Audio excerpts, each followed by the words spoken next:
Ravi de vous retrouver à la présentation de cette édition. Bonsoir à toutes et à tous. Bienvenue dans cette principale édition. Tout de suite, les titres. La commune de Ouakam, secouée par un litige foncier, de violents affrontements ont opposé forces de l'ordre et jeunes de la localité. Des jeunes qui accusent l'homme d'affaires Mbaki Youfaï d'avoir bradé leurs terres. Ils en appellent à l'arbitrage du chef de l'État. L'horreur aux unités 13 des parcelles assainies de Keur Massar. Une fillette de 4 mois meurt des suites d'une bagarre qui a opposé sa mère et un jeune homme qui voulait la violer. Sur place, c'est le choc. Dans cette édition, le témoignage exclusif de la dame victime de cette abominable scène de violence. Les pourfendeurs des APE jouent leur va-tout. Cela fait 10 ans que les négociations visant à faire signer les accords de partenariat économique au Sénégal et à d'autres pays africains sont dans l'impasse. Mais l'espoir est permis. Dakar abrite jusqu'à vendredi les conseils des ministres ACP et ACP Union européenne. Une grande messe destinée à convaincre les pays réfractaires. L'ambassadeur Amadou Diop rassure, selon lui, ces APE n'ont pas pour objectif de supplanter les programmes de développement des pays signataires. Vous l'entendrez dans ce journal. À Saint-Louis, des infrastructures bloquées, des pneus brûlés suite à des manifestations des habitants. Ils réclament la reprise des activités au niveau de l'hôpital régional de la Vieille Ville, en proie depuis plusieurs mois à une grève illimitée de certains agents. Voilà pour les titres. Le développement, c'est tout de suite.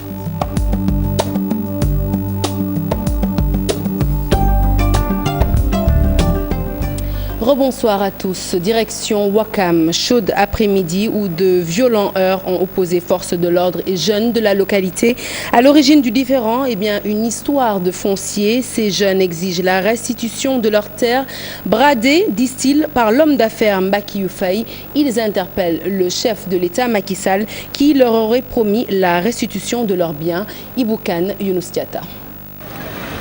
Des barricades érigées, des pneus brûlés, même aux abords d'une station-service, des jeunes de Ouakam déversent leur colère dans la rue. Quelques minutes après ce mouvement d'humeur, les forces de l'ordre entrent en scène. C'est le début des hostilités.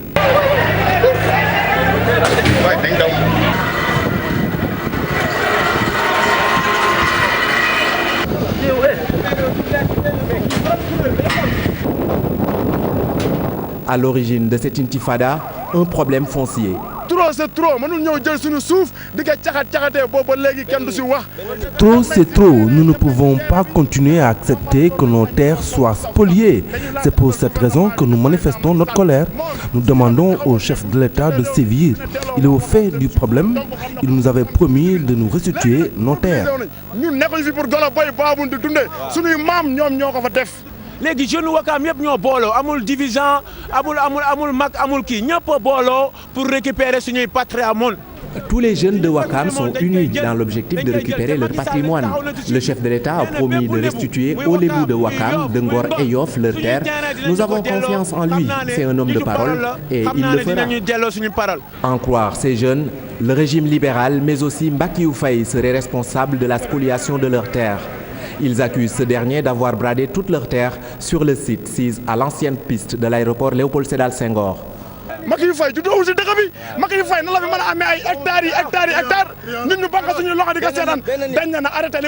Youfaï n'est pas un natif de Ouakam. Par conséquent, il ne devrait pas avoir des hectares de terre au détriment des populations de Ouakam.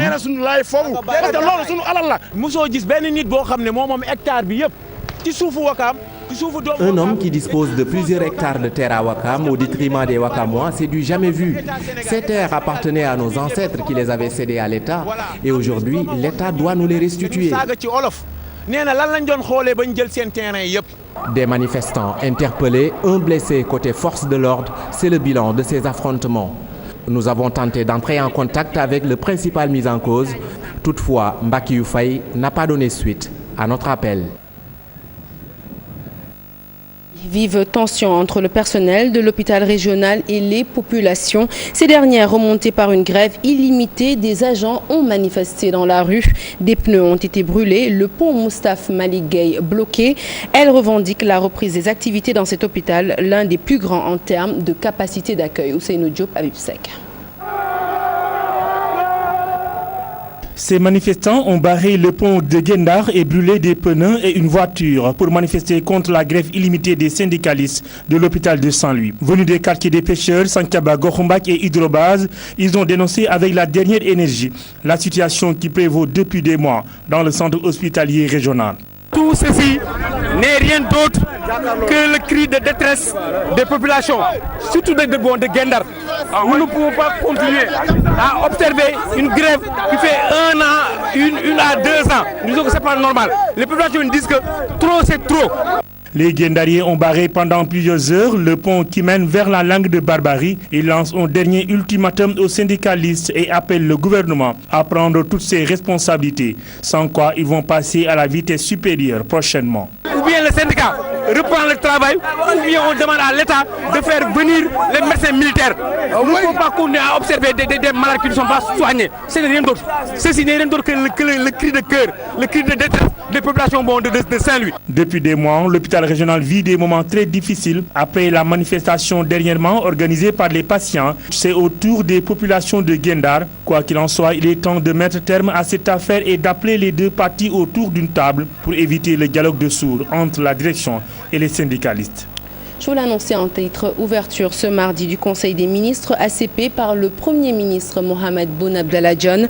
Au menu de la rencontre, l'amélioration des conditions de vie dans le monde rural, des emplois décents aux jeunes, mais aussi et surtout l'effectivité des accords de partenariat économique, les APE, dont le Sénégal est signataire depuis 2 ans. Compte rendu signé Mambiram Diouf.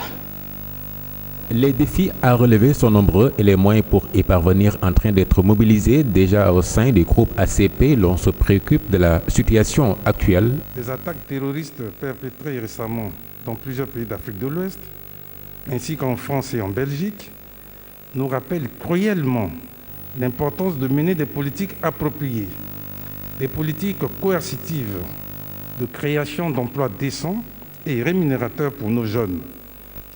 Ils seront ainsi en mesure de contribuer de façon constructive au développement de nos sociétés en réponse à l'impérieuse nécessité de lutter contre les fléaux de la radicalisation et du terrorisme dans toutes leurs manifestations. L'amélioration des conditions de vie des populations, c'est ce qui doit motiver en premier les différentes parties, semble dire le chef du gouvernement. La plupart des États du groupe ACP continuent d'être préoccupés par la pauvreté, notamment en milieu rural, du fait de facteurs endogènes tels que le faible développement de leurs économies, j'allais dire le manque de transformation structurelle des économies ACP, de leurs ressources à la fois humaines et techniques, la dégradation de leur environnement, mais aussi du caractère fortement inégalitaire du commerce mondial. Revenant sur la question des APE, Mohamed Boun Abdallah Dionne d'annoncer la finalisation du processus de ratification dans les plus brefs délais. Des États comme le Nigeria, pays qui représente presque la moitié du PIB et de la population en Afrique de l'Ouest, sont encore attendus pour signer ces APE. J'ose espérer que les processus de ratification y relatifs pourront aboutir avant le terme convenu, à savoir ce mois d'octobre 2016. L'avenir des relations ACP-Union européenne, objet de négociations jusqu'à août 2018 pour préparer l'après 2020. Autre problème à régler, le phénomène migratoire. ACP du groupe. Et nous restons avec ces accords de partenariat économique dont la signature sera au cœur du Conseil des ministres ACP Union européenne qui s'ouvrira dès ce jeudi à Dakar en présence du chef de l'État. Notre pays, le Sénégal, à l'instar d'autres pays d'Afrique de l'Ouest, a paraphé mais pas encore signé ces accords et il va falloir batailler ferme avec de nombreuses organisations qui justement s'opposent à la signature des APE. C'est le cas de la coalition Non aux APE qui dénonce ce qu'elle considère comme une pression de l'Union européenne sur les pays africains en ce qui concerne l'application provisoire de ces accords, dit Saprera. Comme beaucoup de pays membres de la CEDEAO, le Sénégal a paraphé les accords de partenariat économique, mais la signature de ces accords reste soumise à l'aval du Parlement. ce qui n'est pas encore le cas au Sénégal. Maintenant, le processus devrait voir si en fait ces mêmes pays et leurs parlements nationaux vont signer et ratifier. Donc, par exemple, au Sénégal, l'Assemblée nationale n'a pas encore été saisie pour savoir si elle validait en fait ces accords de partenariat économique. Donc, les accords de partenariat économique devront être soumis à tous les parlements nationaux des 16 pays de l'Afrique de l'Ouest. Pour le Forum social sénégalais, dire non aux APE est un devoir citoyen. Ces accords sapent les bases de nos économies et appauvrissent nos agriculteurs, des accords contre-productifs pour les pays les moins avancés. Premièrement, on perd des recettes douanières. Pour le Sénégal, elles sont estimées dès la première année à 75 milliards de francs CFA par an et à 240 milliards de francs CFA par an à partir de la 20e année. Nous pensons qu'en signant ces accords, nous hypothéquons principalement nos perspectives de développement. Nous limitons nos perspectives de développement en articulant nos projets de développement aux contraintes qui nous seront imposées. L'inquiétude aujourd'hui vient de la pression des Européens. Selon le Forum social sénégalais, l'Union européenne essaie d'accélérer le processus de mise en œuvre dit provisoire. Alors, l'Union européenne, depuis quelque temps, fait pression en fait sur les États de l'Afrique de l'Ouest pour qu'en octobre 2016, que les exécutifs de l'Afrique de l'Ouest puissent adopter ce qu'on appelle une mise en œuvre provisoire. C'est-à-dire sans attendre, d'accord, la démarche, le processus qui, pour eux, est long de faire passer les APE au niveau des 16 parlements nationaux, que les exécutifs adoptent cette mise en œuvre provisoire. Sensibiliser davantage, renforcer l'information, mobiliser les citoyens et les représentants du peuple afin que ce commerce inéquitable soit rejeté hors de nos frontières. L'ambassadeur du Sénégal en Belgique et auprès de l'Union européenne, lui, est en faveur pour la signature de ces accords de partenariat économique. Amadou Diop tient à rassurer les Sénégalais. Selon lui, les APE n'ont pas pour objectif de supplanter les programmes de développement des pays signataires. Nous l'écoutons avec Mambiram Diouf. Avec cette dimension de développement, l'Union européenne mobilise 6,5 milliards pour le financement, pour compenser les pertes fiscales et pour la mise à niveau de nos industries et aussi pour assurer un développement, pour stabiliser les pays, pour amortir le choc de cette libéralisation inéluctable. Et non seulement il y a le montant de 6,5 milliards financé par l'Union européenne, mais il appartient aux pays de l'Afrique de l'Ouest de déterminer la matrice des projets prioritaires qui vont être financés. C'est dans ce cadre que l'Afrique de l'Ouest a identifié les infrastructures, l'énergie, le commerce intra-régional, comme l'a dit le secrétaire général, et c'est sur cette base-là que les APE ont été conclus. Ensuite, le taux d'ouverture du marché. Au départ, l'Union européenne, sur la base commerciale, était autour de 75%. Les négociations et qui ont été menées sous l'impulsion du président Macky Sall, qui a pu négocier avec le commissaire d'alors de la Commission européenne, avec l'appui du président François Hollande, avec qui il a discuté, avec le commissaire européen qui est venu à Dakar, on a pu obtenir une concession pour qu'on arrive à un taux de 85% pour le taux d'ouverture du marché. Notre capitale, Dakar, abrite depuis 24 heures un atelier de lutte contre l'évasion fiscale et le blanchiment d'argent. Il est initié par le groupe FICO en partenariat avec le GIABA, deux instances qui ont décidé de s'armer face à ces délits. Des solutions informatiques vont être proposées aux institutions financières présentes afin de leur permettre de contrecarrer ces menaces. Charles Nganga est directeur général Afrique de l'Ouest de FICO. Il nous en dit plus au micro de Mambiram Diouf et Tierno Laurent Mendy. Aux exigences du régulateur sous-régional, le GIABA, nous avons essayé de réunir les principaux acteurs de l'économie sénégalaise et de la sous-région pour pouvoir discuter de la problématique du blanchiment d'argent et du financement du terrorisme et comment est-ce qu'ils peuvent ensemble réagir de manière plus efficace. C'est un logiciel qui a fait ses preuves preuve depuis un peu plus de 20 ans de l'autre côté de la Méditerranée, mais qui aujourd'hui essaie de gagner du terrain davantage en Afrique. On parle des Panama Papers, mais aujourd'hui, il y a des moyens de gérer des aspects tels que le Panama Papers avec des solutions informatisées telles que la nôtre, qui vont peut-être, pour ce qui est du FATCA, traquer les indices d'américanité d'un citoyen qui ouvre un compte dans une banque sénégalaise, et en fin d'année, le reporting sera fait de manière efficace auprès des autorités fiscales américaines. Donc je pense qu'aujourd'hui, il y a des structures en place, nous avons des solutions que nous offrons, il s'agit maintenant d'avoir une volonté commune, parce que la réalité c'est que d'un côté, par exemple dans une banque, on a la conformité qui semble toujours s'opposer au business. Parlons de tout à fait autre chose à présent. Près d'un siècle et demi d'existence et pourtant la Chambre de commerce de Dakar reste encore mal connue de nombreux Sénégalais. La vieille dame bâtie sur la mythique place de l'Indépendance demeure la chasse gardée des opérateurs économiques et pour cause. Elle leur est d'un grand apport dans leurs activités. Nafissatou Silla nous édifie sur le rôle stratégique de cette institution d'appui à l'entrepreneuriat. Reportage. La Chambre de commerce, d'industrie et d'agriculture porte tout son sens. Elle lie le gouvernement aux opérateurs économiques, toutes branches confondues. Mais rares sont les Sénégalais qui connaissent son utilité. Moi, je crois que c'est juste pour le commerce. J'y rentre des fois pour voir des gens. C'est personnel, mais je reconnais qu'il y en a qui rentrent et qui sortent de la Chambre de commerce de Dakar constamment. Monsieur Ndoye, lui, n'est pas un opérateur économique, mais semble y connaître quelque chose. La Chambre de commerce sert d'abord à réunir toutes les entreprises commerciales, les commerçants qui se réunissent et qui forment le bureau de la Chambre de commerce, qui règle enfin généralement tous les problèmes commerciaux, qui sert d'interface entre les commerçants et l'État.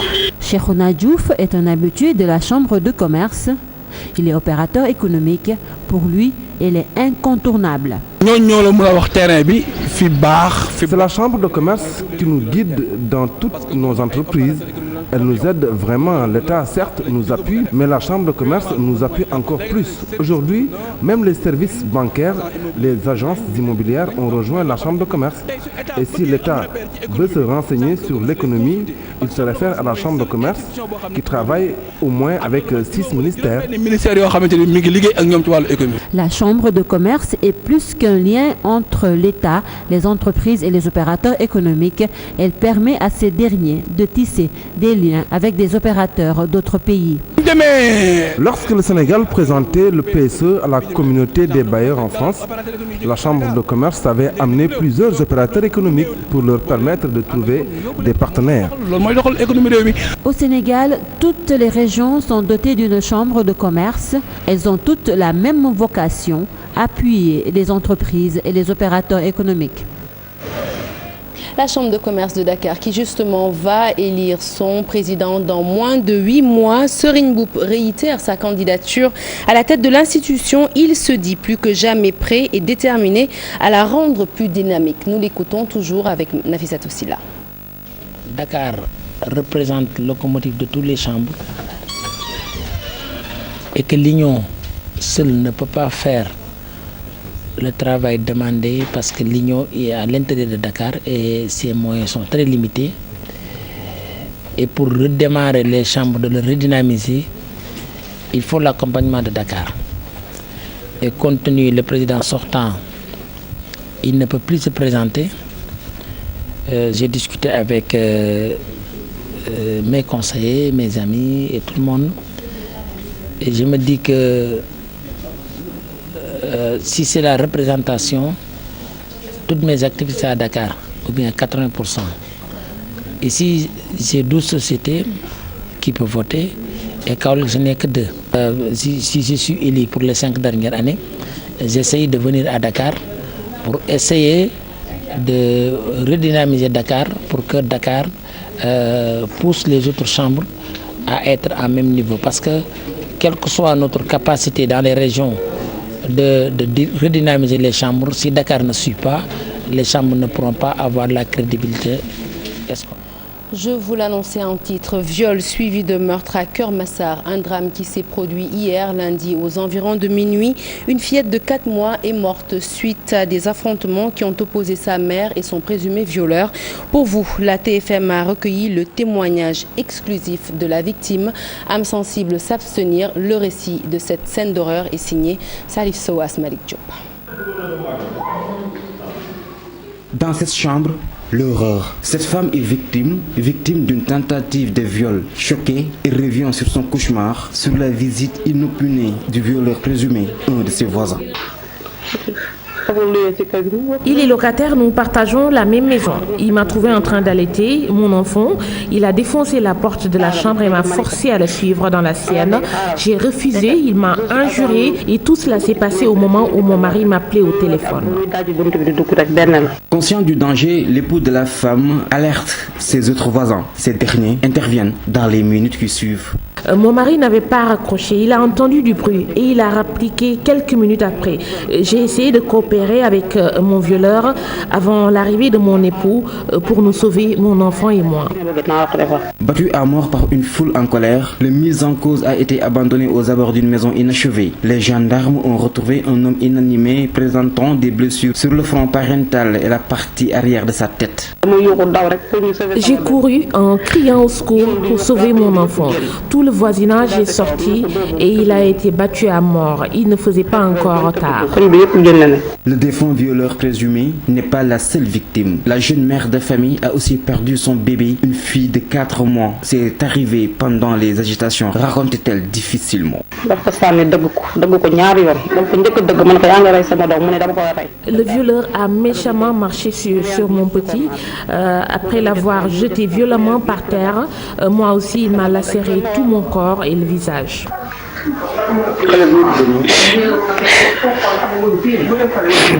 Le malheur ne venant pas seul, Khadifal a vu son époux arrêté par la gendarmerie de Keur Massar. La chambre du violeur présumé lynché a été aussi visitée par les enquêteurs. L'enquête suit son cours. Et puis Keur Massar, qui n'en est pas à son premier viol suivi de meurtre. L'insécurité, selon un délégué de quartier des Parcelles Assainies, est favorisée par la prééminence de maisons abandonnées après les inondations. Diagili Diallo, c'est son nom. Il est interrogé par Salif Sow et Asmalik Diop. Il y a l'insécurité partout, surtout dans cette partie des Parcelles Assainies, entre l'unité 13, l'unité 14, 15, 16, 12. Il y a une insécurité permanente. Les gens n'attendent même pas la nuit pour passer aux actes, pour agresser les gens des autres personnes. Ça c'est un fait, il ne faut pas le nier. Parce qu'il y a des maisons abandonnées partout, un peu partout. À l'unité 13 comme à l'unité 14, il y a des maisons abandonnées. Et la seule solution, c'est que l'État nous vienne en aide d'assainir les unités, sans compter l'éclairage public. Et nous vivons cette situation depuis des années, depuis les premières inondations de 2005. Parlons à présent de tout à fait autre chose. Le débat autour du cumul des fonctions qui refait surface. Cette fois, c'est le syndicat de l'administration qui tire la sonnette d'alarme. Martar Dabo, secrétaire général du syndicat des cadres et employés de l'administration, demande au chef de l'État Macky Sall d'intervenir. Il lui recommande de saisir les corps de contrôle pour une gestion équitable de la masse salariale. Memouna Ndiaye. Occuper plusieurs fonctions dans une même structure, parfois 2 à 3 postes de responsabilité, un fait à bannir au Sénégal aux yeux de Martar Dabo, secrétaire général des cadres de l'administration. Les cumuls de fonctions sont devenus exagérés. Certains sont dans des conseils d'administration où les jetons de présence pour chaque séance du conseil d'administration avoisinent 300 000 francs par séance. D'autres sont des députés ou bien sont élus dans d'autres assemblées. D'autres sont des élus locaux du moins. Les hommes politiques ne sont pas les seuls à cumuler des fonctions. Martar Dabo indexe également des membres de la société civile et du secteur privé. On a vu des agents de la société civile qui sont dans des postes de président de conseil d'administration, qui font des cumuls de fonctions dans les instances représentatives de la société civile. Cette même exemple est valable aussi pour le secteur privé. Il faut une répartition. Parce que ces cumuls de fonctions-là, d'autres peuvent occuper ces postes. Les corps de contrôle de l'État sont aussi invités à normer les déséquilibres. Il y a aussi dans les conseils d'administration des mafias où les gens poussent le président de la République à signer des décrets, des membres du conseil d'administration avec des noms nominatifs. Nous dénonçons cette pratique parce que cette pratique, dans les conseils d'administration de structures privées, de structures publiques, ce sont des institutions, des ministères qui sont représentés dans les conseils d'administration. Et que les services de M. le Président de la République soient très vigilants pour qu'on ne lui fasse pas signer des compositions de conseils d'administration avec des représentants nominatifs. Le syndicat des cadres et employés de l'administration compte transmettre au Président de la République Macky Sall un courrier officiel dans les prochains jours. Ce pour une meilleure prise en charge de leurs doléances. Plus de 6 milliards de nos francs, c'est le montant du budget investi par l'ADEME au profit de l'amélioration des conditions d'accueil et d'apprentissage des élèves. Avec cette enveloppe, le projet d'appui au développement de l'enseignement moyen veut ainsi renforcer les capacités des acteurs en termes d'infrastructures. La remise du chèque a eu lieu ce mardi. C'était en présence de nos reporters Fatou Bintou Conté et Mohamed Dian. Pour améliorer les conditions d'accueil des élèves dans les collèges d'enseignement moyen et lycées de Dakar, un projet d'appui à l'enseignement a été mis sur pied pour une valeur de 5,7 milliards de francs CFA. Ainsi, plus d'une dizaine d'établissements vont être réhabilités ou réfectionnés dans les jours à venir. Ce projet comprend, entre autres, 2 composantes majeures. La première composante s'intéresse à la construction d'infrastructures scolaires. C'est ainsi que dans le cadre de ce projet, 17 collèges d'enseignement moyen seront construits, réhabilités et équipés au niveau de la région de Dakar. 8 collèges neufs seront construits et 9 feront l'objet d'extension, réhabilitation. Et pour le renforcement de la qualité de l'apprentissage, plus d'une 50aine de collèges ont reçu des financements dans le cadre de ce projet. Et il s'agissait de présider la cérémonie de signature des conventions de financement entre les inspections de l'éducation et de la formation et ces chefs d'établissement principaux de collège, et en même temps de procéder à la remise symbolique des chèques à 11 collèges sur les 55. Cet argent est destiné à plus de 262 000 élèves de la région de Dakar. Pour le ministre de l'Éducation, Serigne Mbaye Thiam, il doit être utilisé à bon escient par les responsables des établissements. La contrepartie maintenant de la responsabilité qu'on a de présenter un projet d'établissement, de recevoir des fonds, c'est de pouvoir rendre compte des résultats qu'on obtient au plan pédagogique, au plan de la gestion du système éducatif et en même temps de rendre compte de l'utilisation qui a été faite de ces subventions distribués. Que nous sommes particulièrement heureux de recevoir ces financements qui vont permettre à chacun d'entre nous, dans son établissement, de faire en sorte que les performances attendues soient atteintes. Ce projet ADM entre dans le cadre du paquet qui œuvre pour la qualité de l'enseignement au Sénégal. Nous reparlons du blocus de la Transgambienne, un fait que déplore Mohamed Ali Camara, le secrétaire exécutif national de sécurité alimentaire, dénonce le comportement de certains chauffeurs sénégalais, mais aussi du président gambien Yaya Jammeh, qui l'accuse de vouloir prendre en otage la Casamance. Déclaration faite en marge d'une de ses tournées à Sédhiou. Ces propos sont recueillis par Bakary Konté. Nous nous sommes toujours élevés contre des blocus. C'est inacceptable, c'est inadmissible. Ça ne devrait pas se faire. Nous sommes dans un espace de la CEDEAO. Il y a des lois qui nous lient. Il n'y a pas de raison que des chauffeurs se lèvent et créent des blocus à la frontière. C'est pas un État, c'est pas l'État du Sénégal qui a créé ce blocus. L'État de la Gambie est libre donc de fixer ses prix comme il l'entend. Mais nous sommes aussi libres donc de contourner, mais pas de bloquer les frontières. Ce n'est pas des corporations qui doivent se lever pour bloquer des frontières en foulant aux pieds donc des lois et des règlements qui ont été signés par nos États. Cela, je ne l'admets pas. Maintenant, moi, j'appelle vraiment donc à un dialogue intelligent entre vraiment donc les deux gouvernements pour arriver vraiment donc à des solutions paisibles qui permettent aux populations donc d'avancer. Et je lance un appel au chef de l'État gambien qu'il comprenne que quand même il ne peut pas prendre la Casamance en otage. Si bien qu'il fièrement quelquefois il réclame ses origines casamançaises, il doit vraiment admettre la construction du pont sur le fleuve Gambie au niveau donc de Farafenni.